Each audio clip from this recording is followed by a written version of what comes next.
Hello and welcome to the Refreshh Collections app. I'm going to demonstrate how to create your first custom collection.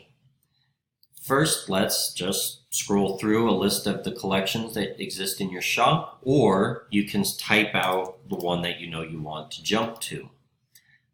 Simply click Add. From here, after it's created your custom template, we can now click on the Edit button, which is going to jump over into the live preview mode. This is something that you're familiar with when customizing your theme. Here we've loaded up our Crayola collection and you can see all of our products here. And let's go ahead and click on Customize.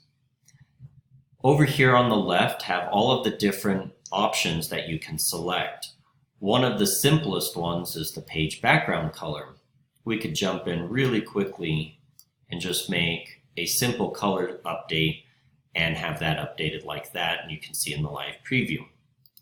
We can remove that and start back up here with a background image. I've turned that on. Now let's go ahead and select an image either from our library or uploading. Let's use this splash of color here.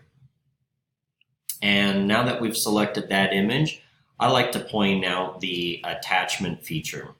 Right now it is on the scroll option, which will make it so that the background and product scroll together.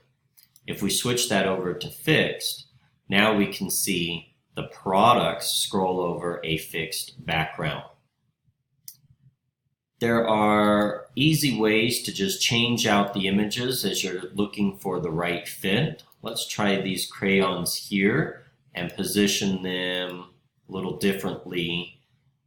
And I like that fixed. Let's see this title here, change color, by simply using the color selector. And once we realize what we want and have that the perfect fit, all we need to do is click Save. We really hope that you'll enjoy using the Refreshh Collections app and engage with your customers in new and fun ways. Thank you.